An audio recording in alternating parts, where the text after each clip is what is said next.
What's up, hormone-obsessed meatheads and low-T conspiracy theorists? Zerk here, and today we're talking about testosterone levels dropping faster than your motivation on leg day. Everyone's freaking out about male testosterone being lower than it was in the 1970s, and half of you think it's because of soy lattes, while the other half blame it on too much self-love time. Time to separate the facts from the internet bullshit. We're diving deep into why modern men are walking around with the hormonal profile of a small girl, and spoiler alert, it's not because you fap 10 times a day. So buckle up, because we're about to destroy some myths that have been making you paranoid about your own biology. First, let's address the elephant in the room. Yes, testosterone levels have actually dropped since the 1970s. This isn't some made-up crisis invented by supplement companies to sell you overpriced pills, though they're certainly happy about it. The science is real, and it's not just affecting old dudes with beer guts. But here's where everyone loses their minds trying to blame everything except the obvious culprits. People are fatter, sicker, and more stressed than ever before. We've got more diabetes, high blood pressure, and metabolic syndrome than a medical textbook, and somehow everyone acts surprised that hormones are taking a hit. Your testosterone isn't dropping because of some grand conspiracy. It's dropping because you sit on your ass for 12 hours a day, eat garbage, never see sunlight, and stress about everything from your credit score to whether your coffee order makes you look basic. Your body's responding exactly how it should to a lifestyle that would make our ancestors weep.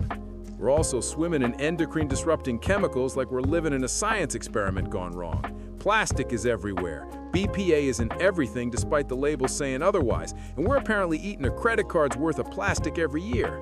Your hormones are basically trying to function in a chemical soup that would confuse a laboratory rat. Movement is what tells your body, hey, we might need some testosterone for all this physical activity, but instead you're telling your body, we need testosterone for sitting and clicking things. Your hormones are confused as hell about why they should bother maintaining muscle mass when your biggest physical challenge is opening a pickle jar.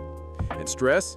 Chronic stress is like kryptonite for testosterone production, but somehow we've convinced ourselves that being constantly overwhelmed is just being successful. Your adrenal glands are basically screaming, we can't do both stress hormones and sex hormones. Pick one.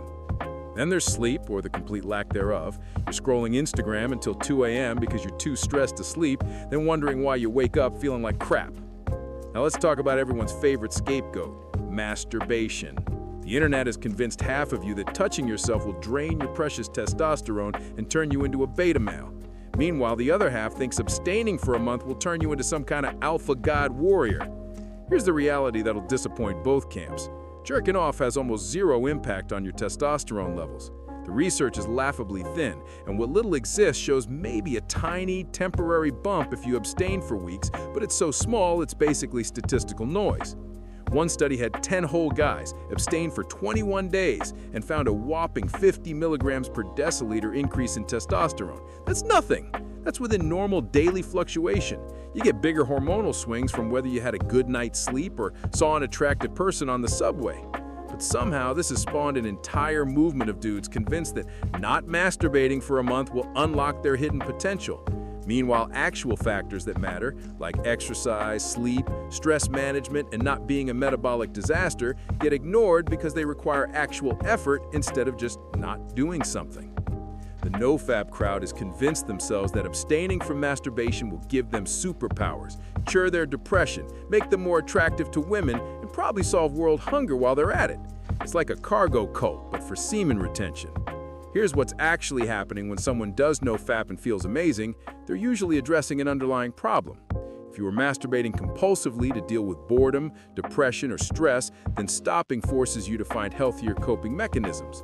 The improvement isn't from magical testosterone boosts, it's from finally dealing with your actual issues. It's like someone who stops drinking and credits their improved life to not consuming alcohol, when really it's because they started exercising, eating better, sleeping more, and addressing their underlying problems.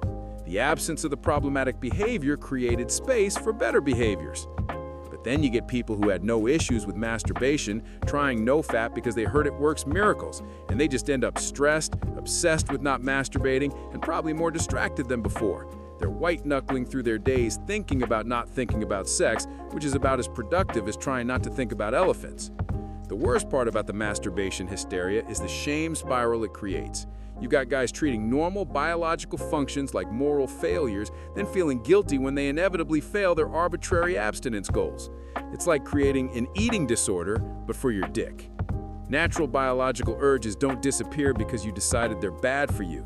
Your body doesn't care about your internet challenges. It's going to keep doing what evolution programmed it to do. When you fight basic biology with willpower alone, biology usually wins, and then you get to feel like shit about being human. The people pushing extreme abstinence often forget that sexual behavior serves actual physiological functions. It reduces stress, helps with sleep, can relieve physical tension, and provides a healthy outlet for normal sexual energy. Taking that away from people who don't have other outlets is like telling someone to stop drinking water because it might make them need to pee. Here's what the extremists on both sides refuse to acknowledge. Sexual behavior exists on a spectrum, and most people are somewhere in the normal middle range. Some people masturbate daily, and it doesn't affect their life at all. Others do it weekly, monthly, or hardly ever. All of these can be completely normal and healthy. The problems arise at the extremes. If you're masturbating so much it interferes with work, relationships, or other important activities, that's an issue worth addressing. But the solution probably isn't complete abstinence, it's figuring out why you're using sexual behavior to avoid dealing with other problems. On the flip side, if you're so obsessed with not masturbating that you're constantly stressed, can't focus on anything else, or treating wet dreams like personal failures, you've swung too far in the other direction. The cure has become worse than the disease. Most people would benefit from just being normal about it. It's a biological function, not a moral statement. Do what works for you, don't let it interfere with your life, and stop reading internet theories about semen retention giving you superpowers. Want to know what actually affects your testosterone levels? All the boring stuff nobody wants to hear about. Exercise regularly, especially resistance training. Get adequate sleep consistently. Manage your stress levels instead of wearing burnout like a badge of honor. Don't be obese. Get some sunlight. Eat actual food instead of processed garbage. But none of that is as exciting as believing that not masturbating for 30 days will transform you into a productivity machine who attracts women through sheer hormonal magnetism. The real solutions require sustained effort over months and years, not just avoiding touching yourself for a few weeks. Your testosterone levels are more affected by whether you lifted weights this week than whether you had an orgasm.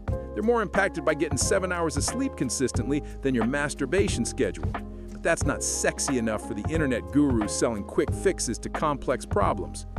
The supplement industry loves the testosterone panic because it creates desperate customers willing to buy expensive solutions to problems they probably don't even have. Meanwhile, the actual solutions are free and available to everyone.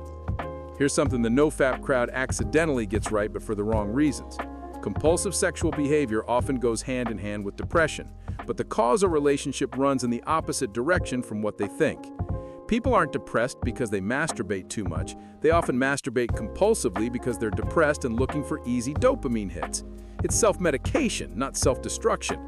When someone stops the compulsive behavior and feels better, it's usually because they've been forced to find better coping mechanisms for their underlying issues. But correlation isn't causation, and treating the symptom instead of the cause is like taking painkillers for a broken bone instead of setting it properly. If you're using any behavior compulsively to avoid dealing with stress, boredom, loneliness, or depression, then addressing the underlying issue is what will help, not just white-knuckling through avoiding the behavior while the root cause remains unchanged. Your testosterone levels are probably fine unless you're showing actual clinical symptoms of low testosterone. The normal range is huge, and most guys freaking out about their levels are well within it. You don't need to optimize every hormone to live a good life.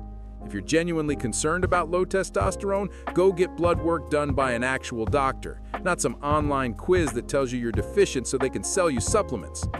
Real low testosterone has real symptoms that significantly impact your life. It's not just feeling tired on Tuesday. The testosterone crisis is real on a population level, but it's mostly explained by the obvious culprits. We're fatter, more sedentary, more stressed, and exposed to more chemical bullshit than previous generations. The solution is addressing the lifestyle factors that actually matter. And please, for the love of all that's holy, stop treating normal biological functions like moral failures. Here's what nobody wants to admit. The testosterone decline is a symptom of a much larger problem with how we've structured modern life. We've created a world that's optimized for productivity and consumption, not human health and well-being. You're You're supposed to work 50+ hours a week, commute for hours, maintain social media presence, stay informed about everything happening globally, exercise regularly, eat perfectly, sleep 8 hours, maintain relationships, and somehow still have time for hobbies and self-improvement. It's a recipe for chronic stress and burnout. Your hormones are responding appropriately to an inappropriate environment. Your body's basically saying, this seems like a terrible time to be fertile and energetic. Let's conserve resources until conditions improve. The problem isn't your biology, it's the conditions. But addressing that would require admitting that maybe our entire lifestyle model is fucked, which is harder than just blaming soy products or masturbation habits. It's easier to focus on individual behaviors than systemic problems that would require actual changes to how we live.